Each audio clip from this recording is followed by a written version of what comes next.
Pagi teman-teman, pada pertemuan kali ini kita akan masuk di pertemuan 9 tentang heteroskedastisitas. Nah, heteroskedastisitas ini bertujuan untuk menguji apakah dalam model regresi terjadi ketidaksamaan varian dari satu pengamatan ke pengamatan yang lain. Nah, jika varian dari residual satu pengamatan ke pengamatan lain tetap, maka disebut homoskedastisitas, dan jika berbeda maka akan disebut dengan heterokedastisitas. Namun model regresi yang baik itu adalah yang homoskedastisitas, yang artinya tidak terjadi heterokedastisitas. Namun kebanyakan data cross section itu mengandung situasi heterokedastisitas karena data tersebut itu menghimpun data-data yang mewakili berbagai ukuran. Kemudian kita akan membahas tentang bagaimana sih cara untuk mendeteksi ada tidaknya heterokedastisitas. Melihat yang pertama itu melihat grafik plot antara nilai prediksi variabel terikat dependen, yaitu spread dengan residualnya atau threshold. Nah, deteksi ada tidaknya heterokedastisitas ini dapat dilakukan dengan melihat ada tidaknya pola tertentu pada grafik scatter plot antara threshold dan spread, di mana sumbu Y adalah Y yang telah diprediksi dan sumbu X adalah residual yang telah di-studentized. Untuk dasar analisisnya itu di mana jika tidak ada pola tertentu seperti titik-titik yang membentuk pola tertentu yang teratur atau bergelombang, melebar, kemudian menyempit, maka mengidentifikasikan bahwa telah terjadi heterokedastisitas. Nah, jika tidak ada pola yang jelas serta titik-titik yang menyebar di atas dan di bawah angka 0 pada sumbu Y, maka tidak terjadi heterokedastisitas. Kemudian, analisis dengan grafik plots ini memiliki kelemahan yang cukup signifikan oleh karena jumlah pengamatannya mempengaruhi hasil plotting. Semakin sedikit jumlah pengamatan, semakin sulit untuk kita menginterpretasikan hasil grafik plot. Nah, oleh sebab itu, ada beberapa uji statistik yang dapat digunakan untuk menjamin keakuratan hasil. Yang pertama itu ada uji Park. Uji Park ini mengemukakan metode bahwa variance atau S kuadrat merupakan fungsi dari variabel-variabel independen. Untuk uji yang kedua itu ada uji Glaser, di mana mengusulkan untuk meregres nilai absolut residual terhadap variabel independen. Yang ketiga itu ada uji White. Uji White di sini tuh mirip dengan uji Park dan uji Glaser, di mana menurut White atau uji White ini dapat dilakukan dengan meregres residual kuadrat U kuadrat T dengan variabel independen kuadrat dan perkalian variabel independen. Nah, misalnya variabel independennya itu X1 dan X2, maka persamaan regresinya itu U kuadrat T sama dengan B0 ditambah B1 X1 ditambah B2 X2 ditambah B3 X1 kuadrat ditambah B4 X2 kuadrat ditambah B5 X1 X2. Selanjutnya untuk normalitas, uji normalitas bertujuan untuk menguji apakah dalam model regresi variabel residual ini memiliki distribusi normal atau tidak. Nah, model regresi yang baik ini memiliki nilai residual yang terdistribusi normal. Uji normalitas bukan dilakukan pada masing-masing variabel, tetapi pada nilai residualnya. Seperti diketahui misalnya bahwa uji T dan F mengasumsikan bahwa nilai residual mengikuti distribusi normal. Untuk analisis pengujiannya, seek to tilde apabila lebih dari 0,05 data terdistribusi normal, sedangkan jika seek to tilde kurang dari 0,05 data terdistribusi tidak normal. Kemudian yang selanjutnya ada cara untuk mendeteksi apakah residual itu terdistribusi normal atau tidak. Yang pertama itu ada melakukan analisis grafik. Kemudian ada melakukan analisis statistik.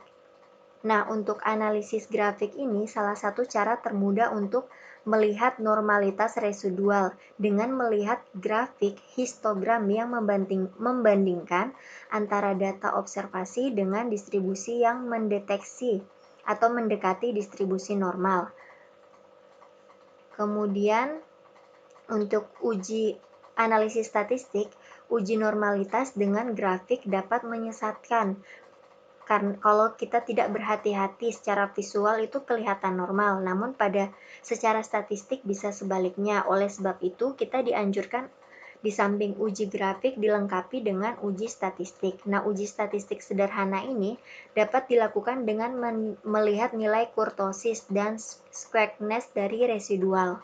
Nilai Z statistik untuk squareness ini dapat dihitung dengan rumus, sedangkan untuk nilai Z kurtosis itu juga digunakan atau bisa menggunakan rumus. Kita langsung masuk ke contoh soal agar lebih mengerti atau memahami tentang penjelasan yang sudah saya jelaskan sebelumnya. Soal di sini ada soal di Excel yang telah kami buat tentang menguji heterokedastisitas dan uji normalitasnya. Teman-teman bisa memperhatikan sendiri untuk soal dan data-datanya beserta keterangannya.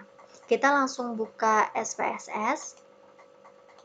Di bagian variable view kita isikan dengan saving, kemudian isikan size, kemudian earns, kemudian kita isikan wealth, kemudian income. Seperti ini. Kemudian desimalnya kita nolkan sesuai dengan soal yang ada atau data yang ada di Excel. Kemudian untuk measure-nya scale. Semuanya adalah scale karena yang akan kita hitung di data view.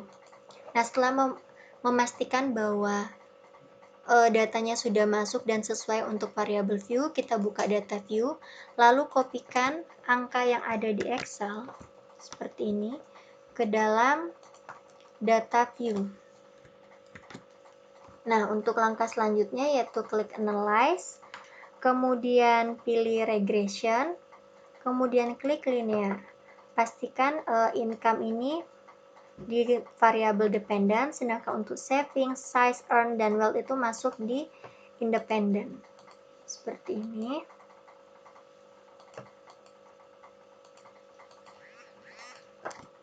Nah, kemudian selanjutnya kita klik plots, maka akan muncul linear regression plots. Untuk bagian Y, kita isikan dengan spreadsheet yang ini. Kemudian untuk X-nya, kita isikan dengan spread, seperti ini. Kemudian klik continue, dan OK. Maka akan muncul beberapa output, namun output kali ini yang harus kita analisis adalah bagian scatter plot. Nah, dari grafik scatter plot ini terlihat bahwa titik-titiknya ini menyebar secara acak, tersebar baik di atas maupun di bawah angka pada sumbu Y. Nah, hal ini tuh dapat disimpulkan bahwa tidak terjadi heterokedastisitas pada model regresi ini, sehingga model regresi ini tuh layak untuk dipakai memprediksi income keluarga berdasarkan variabel independent size, earn, wealth, dan saving. Untuk langkah selanjutnya, ini kita tutup terlebih dahulu, kita buka data view yang tadi. Kemudian kita akan melakukan uji normalitas, kelanjutan dari uji heterokedastisitas. Langkah selanjutnya yaitu klik analyze, kemudian kita pilih regression, kemudian kita pilih linear, regression, kita pilih linear seperti ini. Kemudian klik save, pastikan dependen sama independennya sesuai dengan yang tadi. Kita pilih save. Kemudian jangan lupa untuk mencentang tanda unstandardized pada bagian residual seperti ini. Kemudian klik continue, lalu OK.